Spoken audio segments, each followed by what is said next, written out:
Вітаю сябры, у гэтым відэа будзе пераказ трагікамедыі Андрэя Макаёнка «Зацюканы апостал». Гэты даволі арыгінальны твор быў напісаны ў 1969 годзе. Падзеі адбываюцца ў нейкай замежнай краіне. Сам аўтар на пачатку твор заўважае, усе дзеючыя асобы ў гэтай п'есе імпартныя. А месца дзеі недзе на ўзбярэжжы паўднёвага мора, здаецца, міжземнага. Але выглядае на тое, што гэта гісторыя можа мець месца паўсюль. У твору Макаёнку здымаецца цэлы комплекс жыццёвых праблем. Кожнай дзеючай асобе аўтар дае падрабязную характарыстыку.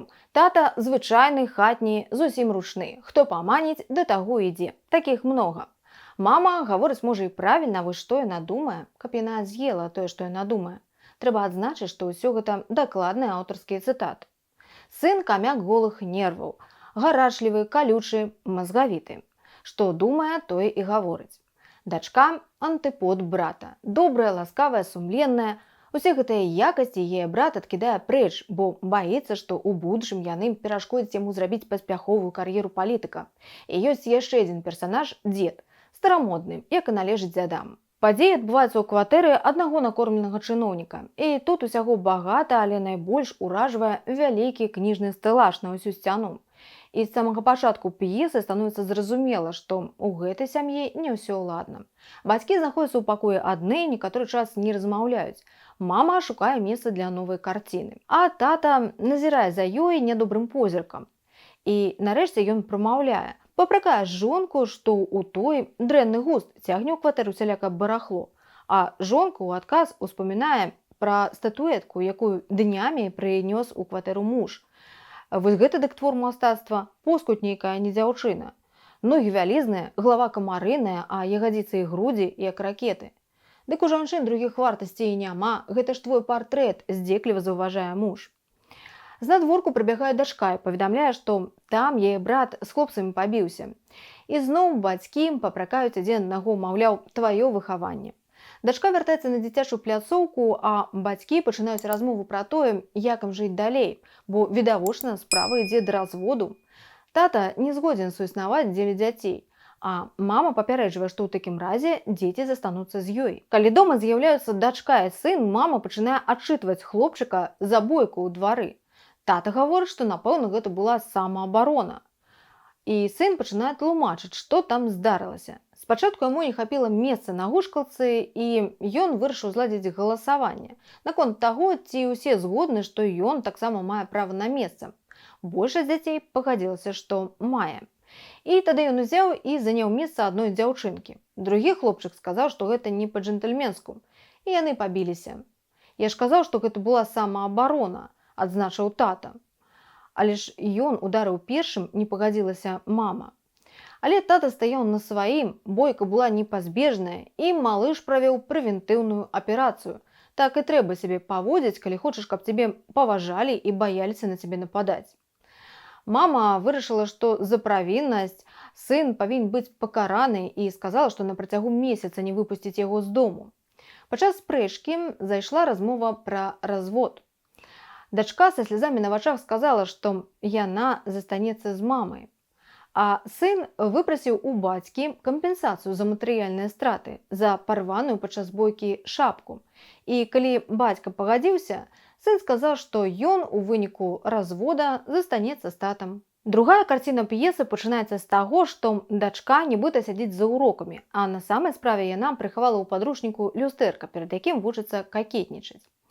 Уваходзіць у пакоі яе брат з кнігамі, часопісамі, газетамі, садзіцца, праглядае іх і размаўляе з сястрой. А пазней з'яўляецца мама ў кароткай сукенцы і адпраўляе дзяцей пагуляць на свежым паветры. Сын неахвотна пагаджаецца, але потым ён незаўважна вяртаецца ў пакой і падслухоўвае тэлефонную размову маці са студэнтам. Яна працуе выкладчыцай у навучальнай установе і, верагодна, рэгулярна сустракаецца з адным сваім цемнаскурым студэнтам, не толькі для таго, каб дапамагчы яму з вучобай. І гэтым разам яны дамаўляюцца аб сустрэчы.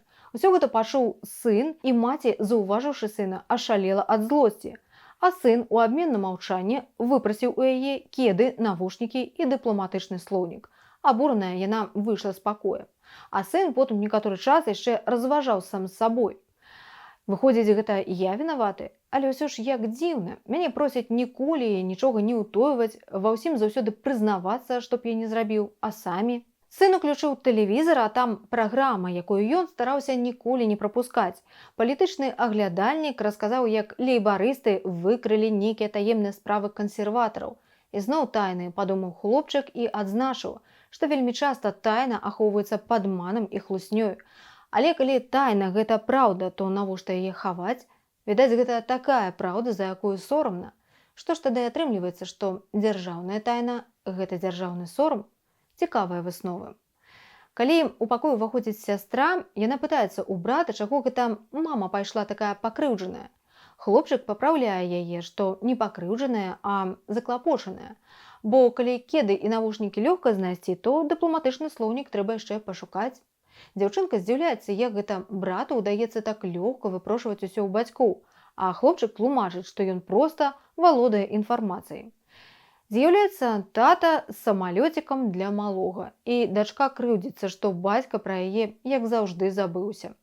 Сын звяртае ўвагу на скрутак, які бацька трымае ў руцэ, і той тлумачыць, што гэта сюрпрыз, падарунак для аднаго дзядзі. Затым тата прапануе дзецям выйсці на свежае паветра, прагуляцца. Сын робіць выгляд, што пагаджаецца, але як толькі тата выходзіць у іншы пакой, брат цягне сястру пад стол.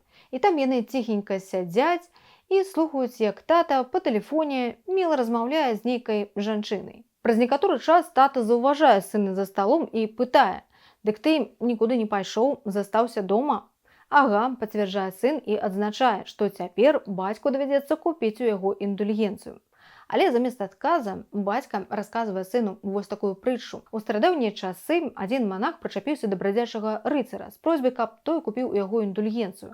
Рыцар доўга супраціўляўся, але не вытрымаў і купіў у манаха індульгенцыю аб адпушчэнні грахоў мінулых і будучых. А затым рыцар узяў і абрабаваў манаха, бо будучыя грахі ўжо былі дарованы. Сын крыху памаўчаў і сказаў бацьку: «Ну, тады хоць пра дачку не забывай, а то яна крыўдзіцца». І тата паабяцаў, што не забудзе. Калі бацька выйшаў з пакоя, брат прапанаваў сястры паглядзець, што ў тым скрутку, што прынёс з сабой тата. Дзяўчынка была супраць таго, каб браць чужое. Але ў брата было апраўданне. Ён жа павінен усё ведаць, бо ўсе пакуты чалавецтва менавіта ад недахопу інфармацыі, і чым больш будзеш ведаць, тым менш будзеш пакутаваць. У скрутку аказалася надзіманая гумовая лялька для дарослых. На пачатку другой дзеі п'есы сын заклапочана ходзіць па пакоі ад сцяны да сцяны. Сястра пытаецца ў брата, што гэта з ім здарылася, і той адказвае, што яго мучаюць сумненні. Пытанне ў тым, ці ёсць у яго неабходныя рысы характару для той мэты, якую ён абраў для сябе, а хоча ён ні многа ні мала стаць кіраўніком дзяржавы, правадыром нацыі. Неабходныя веды ў яго ёсць, бо ён шмат прачытаў кніг, а вось ці ёсць неабходныя рысы характару. А трэба быць абаяльным, умець прыкідвацца шчырым, праўдзівым, цвёрдым, упэўненым. Распачаўшы вайну, трэба ўмець пераканаць людзей, што вядзецца яна ў інтарэсах міру, а гарады бамбяць дзеля іх абароны. Ізноў звяртаю ўвагу, што ўсё гэта дакладная цытата з твора. Тлумачачы сястры, якія якасці павінны быць у паспяховага палітыка, брат выказвае вельмі шмат цікавых думак. Ён гаворыць пра тое, што трэба быць бязбожнікам для атэістаў і адначасова апосталам для веруючых. Правадыру нацыі неабходна ўмець пераканаць людзей, зрабіць тое, што неабходна яму, і пры гэтым людзі павінны думаць, што яны самі гэтага хочуць. Сястра, слухаючы брата, ў нейкі момант сказала, што ўсё гэта гучыць страшна і жахліва. А брат адказаў, што гэта непазбежна і неабходна, бо так заўсёды было. У такім разе, гаворыць сястра брату, табе лепш было б адмовіцца ад сваёй мэты. Але брат філасофскі заўважае, што тады яго месца зойме другі, магчыма, больш жорсткі. І сын вырашае правесці эксперымент у сваёй сям'і, каб высветліць, ці ёсць у яго неабходныя для паспяховага палітыка рысы характару. А потым сястра пазайздросціла брату, што ў таго вельмі шмат цацак, і сказала, відаць, правільна зрабіў, што тату выбраў. Брат патлумачыў, што проста паслухмяным заўсёды меншы кавалак дастаецца, трэба больш патрабаваць. Ды і маму можна было б крыху напужаць, даць ёй зразумець, што дзеці і за татам могуць пайсці. Калі маці вярнулася з працы і прынесла пакунак з падарункамі для сына, Дачка строга паглядзела на яе і сказала: «А мне што? Зноў коўдра, вітаміны і глюкоза? Відаць, правільна брат зрабіў, што тату выбраў». Маці разгубілася і не знайшла, што адказаць. А дачка амаль адразу ж пашкадавала б сваіх словах. Яна прызналася брату, што не можа яна так. Шкада ёй маму. Тады брат прытуліў да сябе сястру і сказаў: «Ну і будзь такая, як ёсць, мяккая і добрая, як папрок усім грубым людзям. Ну, а я проста эксперымент праводзіў. Хацеў паглядзець, як можна выкарыстаць зайздрасць». І вось ён прыклад. Ласкавая і далікатная душа становіцца жорсткай. Прыйшла тэлеграма ад дзядулі, які паведамляў, што збіраецца прыехаць у госці. Дзеда выклікаў унук, каб паглядзець, ці магчыма ўзаемаразуменне паміж татам і мамай на базе павагі да продкаў. Затым сын прымушае бацькоў танцаваць, бо інакш яны не атрымаюць тэлеграму. Да танца падключаюцца дзеці, і ў нейкі момант сястра звяртае ўвагу брата на тое, як хораша бацькі вытанцоўваюць адзін перад адным. Сын насцярожваецца і раптам кідаецца на дзяўчынку. І брат і сястра з дзікім крыкам пакаціліся па падлозе. Бацькі пачалі іх разнімаць, а затым яны зноў пасварыліся, пачалі высвятляць, хто вінаваты ў дрэнным выхаванні дзяцей. Маці папракнула бацьку, што гэта па яго віне сын нейкім бандытам расце. Танцуеш пад яго дудку, ён яшчэ цябе падгаворыць задушыць каго-небудзь. «Гэта я зраблю і без яго навукі», – адказаў бацька і пачаў накіроўвацца да мамы. Тут дзеці з крыкам пачалі разнімаць бацькоў. Нарэшце ўсе ўціхамірыліся і прачыталі тэлеграму. Выявілася, што яны праваронілі прыезд дзеда і ўжо не паспяваюць сустрэць яго з самалёта. Тады сын намаўляе маці хутчэй гатаваць закуску, а бацьку адпраўляе ў краму за каньяком. Грошы выдзяляе са сваёй капілкі пад працэнты. Неўзабаве на парозе з'явіўся дзед, і за мітуснёй яго заўважылі не адразу. А потым пачалі абдымацца, вітацца, сели абедаць. За сталом пачаліся размовы, і унук расказаў дзеду, што ён збіраецца стаць вялікім палітыкам. Параіў асабліва не транжырыць грошы, таму што яны яшчэ спатрэбяцца унуку на перадвыбарную барацьбу. Дзед успомніў сваю маладосць, пазайздросціў унуку, што ў таго яшчэ ўсё наперадзе, а пакуль ніякіх клопатаў. «Гэта ў нас ніякіх клопатаў», – здзівіўся хлопчык. «Гэта ж вы нашаму пакаленню пакінулі атамную вадародную бомбу. Ну і што нам з імі рабіць? Ці ж гэта не клопат?» Зазваніў тэлефон. Слухаўку па просьбе маці падняў сын. Званілі да бацькі. З ім хацеў паразмаўляць яго шэф. Сын назваў суразмоўцу хамам і параіў яму браць урокі ветлівасці. Бацька жахнуўся, што гэта будзе, як яму цяпер апраўдвацца перад шэфам. Сын здзіўлена запытаўся ў бацькі: «Чаго ты яго так баішся? Ты што, яму раб?» «Так, раб», – адказаў бацька. «У яго надо мной уся ўлада». Тады сын у адказ выкаціў кніжныя цытаты. Яшчэ старыя філосафы пісалі, што той, хто лічыць сябе гаспадаром над іншымі, на самай справе такі ж раб. У яго рабская душа. Бо перад больш моцным і дужым ён, як правіла, прыніжана поўзае. Сын прапанаваў бацьку пазваніць начальніку яго шэфа, бо ёсць жа ў яго начальнік недзе за акіянам. Бацька гневна вырваў слухаўку з рук сына, і тады сын супакоіў тату: «Нічога, вось станеш бацькам прэзідэнта, і ўжо тады ніколі не будзеш прыгнечаным». Дзед тым часам назіраў за тым, што дзеялася, папіваючы каньяк. У нейкі момант ён сказаў, што забярэ унука з сабой на ферму на перавыхаванне.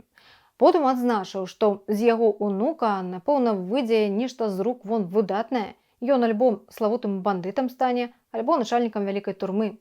«Ні тое, ні другое, дзядуля», – адказаў хлопчык. «Я вундэркінд асобага роду. Ёсць вундэркінды, музыканты, матэматыкі, паліглоты. Дарэчы, ведаеш, хто такі паліглот? Гэта той, хто многа усялякай усячыны глытае, тое, што ў рот пакладуць, фарш усялякі». Сястра папракнула брата у тым, што той дзядулю падманвае, бо паліглот – гэта ж чалавек, які ведае шмат розных моваў. А затым і маці даволі груба адчытала хлопчыка за хлусню. «Ах, вам праўды захацелася?» – абурыўся сын. І ён выдаў усім праўду. Расказаў дзядулю, што ў яго сям'і усе адзін аднаго падманваюць. Бацькі хлусяць адзін аднаму, хлусяць дзецям. І калі дзеці хлусяць, то хлусня іх маленькая, бо і самі яны маленькія. А вось калі хлусяць дарослыя, то і хлусня іх вялікая. «Самая вялікая хлусня – гэта хлусня маленькаму чалавеку», – сказаў хлопчык. І ён расказаў, як аднойчы ён паставіў перад сабой мэту знайсці вялікую праўду і пачаў суткамі сядзець перад радыё, тэлевізарам, чытаць розныя кнігі, і шмат цікавага яму адкрылася. Асабліва полюбіў хлопчык палітычнага аглядальніка, бо ён быў занадта інфармаваны і палітычна падкаваны. Такім чынам я і стаў вундэркіндам асобага роду, вундэркіндам-палітыкам, сказаў хлопчык. І шмат чаго зразумеў. Праз вялікае я зразумеў маленькае, я зразумеў свой дом. Мама, слухаючы сына, сказала, у яго каша ў галаве, ён нічога не разумее. Тата адзначыў, што яго сын проста злы, і таму ён так дзіўна гаворыць. Сын пацвердзіў, так, я злы, бо без праўды людзі робяцца злымі. І так, я шмат чаго не разумею. Не разумею, напрыклад, чаму вы, дарослыя, траціце дзесяткі мільярдаў долараў на вайну з босамі, галоднымі, беднымі, замест таго, каб накарміць іх і апрануць. Дзед ужо не рады быў, што ўвогуле сюды прыехаў. Чорце што робіцца ў гэтым доме. Слухаючы ўнука, ён не мог даўмецца, хто ён, камуніст, анархіст альбо нешта іншае. Урэшце сын звярнуўся да бацькоў: «Дайце мне свабоду, не прымушайце жыць з хлуснёй». «А жраць ты хочаш?» – запытаўся бацька ў сына. «Хлусня і цябе корміць, і мяне, і ўсіх вас.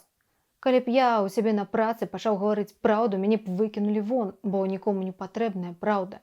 І ты, калі жраць захочаш, шчыра і тэмпераментна будзеш хлусіць», – дадаў бацька, звяртаючыся да сына. «Усе сёння мной незадаволеныя, усіх аб'яднала нянавісць да праўды», – сказаў хлопчык і тут жа абурыўся. «А па якому праву вы мной незадаволеныя? Гэта вы пусцілі мяне ў свет, а вы ў мяне спыталі, хачу я гэтага ці не, таму быць незадаволеным толькі маё права». Тут дзед не вытрымаў і забраўся адлупцаваць хлопчыка. Тата таксама падрыхтаваў папругу.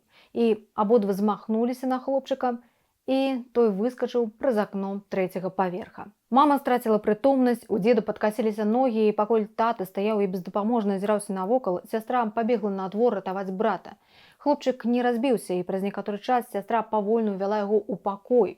Выраз твару ў малога быў нейкі дзіўны, і незразумела было, цяпер ён святы альбо чокнуты. На ўсе пытанні таты, мамы і дзеда хлопчык адказваў неяк вяла. Пачуўшы голас палітычнага аглядальніка, які даносіўся з тэлевізара, ён увогуле ніяк не адрэагаваў. І тады сястра са слязамі на вачах сказала: «Дык ён жа ідыётам стаў, а так хацеў стаць прэзідэнтам». Дзед адказаў: «Вось цяпер напэўна стане, бо толькі такія і становяцца». А тата і мама заўважылі, што, магчыма, так яно і лепш. І толькі дачка абурылася: «Як гэта лепш?» Дзед запытаўся ў дзяўчынкі: «Дык можа і ты збіраешся скочыць праз акно?» А тая адказала: «Ну не, лепш на касцёр, на эшафот, толькі б не стаць такой, як ён». Брат спакойна прамовіў: «Ты заўсёды такая. Вы ўсе заўсёды такія». На гэтым завяршаецца трагікамедыя Андрэя Макаёнка «Зацюканы апостал». Ну а я запрашаю вас паглядзець іншыя пераказы на канале, пакідайце каментарыі і падпісвайцеся, каб не прапусціць новыя відэа.